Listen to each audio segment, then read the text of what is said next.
Magandang morning. Ayan, ganito na po yung ganito na po kabisi yung kalsada dito sa bayan ng Oras. Ganitong oras, anong oras na ba? Ay, hindi ko makita yung orasan.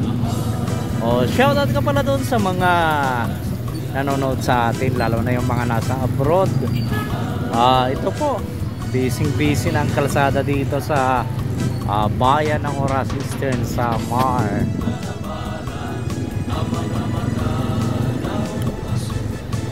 At ito, diretso lang tayo. Tingnan muna natin doon sa tulay. Dahil matagal ko nang hindi napapasyalan ang Oras Bridge. Yung pinakamahabang tulay sa isla ng Samar.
Mapapasa ng all na naman tayo. Ito po yung Oras Bridge. Tayo naman yung Harapihapan.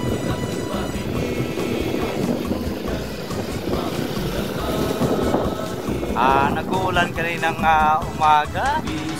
Kumulog, kumidlat. Kaya ito, basa yung kalsada. Nagkaroon kasi ng thunderstorm dito sa bayan ng Oras kanina. Parang akala mo may giyera dahil sa lakas ng kulog at kidlat.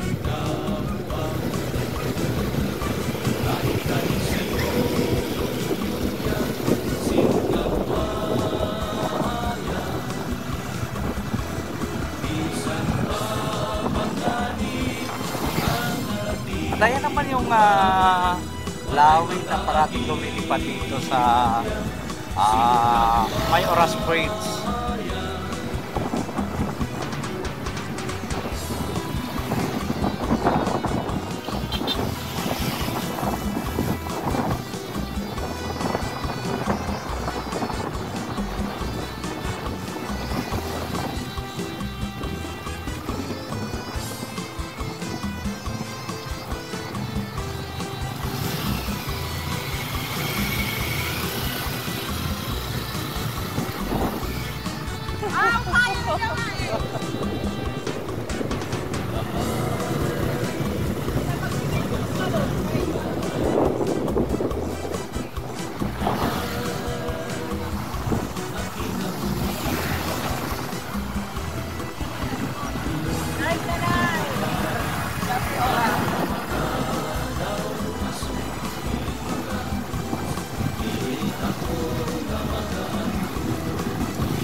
At nandito na tayo sa Oras Fuel. At papasok sana tayo doon pero sarado pa. Kasi dito ngayon, ito na yung kung gusto mong pumunta sa baybayin ng bayan ng Oras, ito mayroon ng access road dito pero mabubuksan to.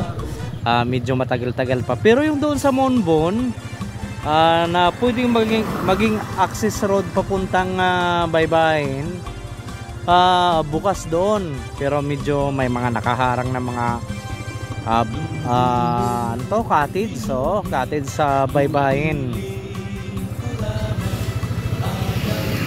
Ayan, ito po yung arko, matagal na itong ginawa. At saka medyo bitak-bitak na dahil ilang bisis na itong nasagi ng truck. Ayan yung taas niya, no? At pasyalan nga natin yung papuntang Munbon, yung ipinagawang kalsada ni Mano Roy, ng Team Ora mismo. Ito, papasok na tayo ng daan papuntang Munbon.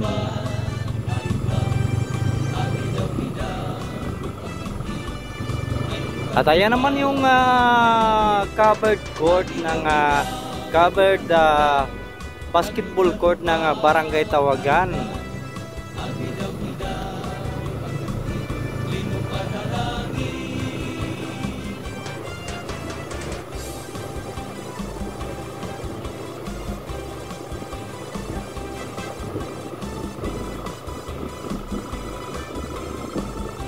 Mahaba-haba tong kalsada na to na ipinagawa ng Team Ora mismo.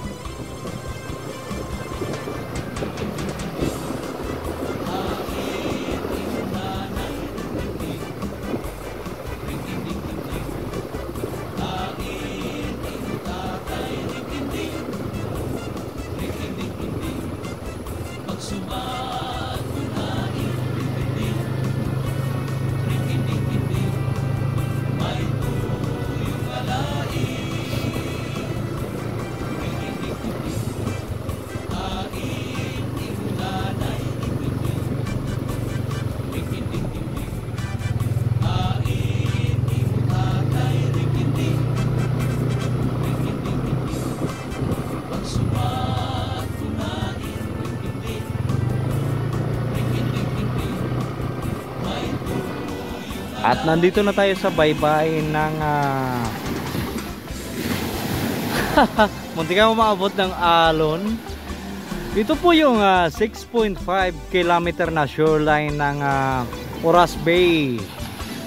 Ayan, ang ganda, no? At shoutout nga pala doon sa mga follower natin na hindi nag-i-skip. Maraming salamat sa inyo at magandang umaga mula dito sa Bayan ng Oras, Eastern Samar.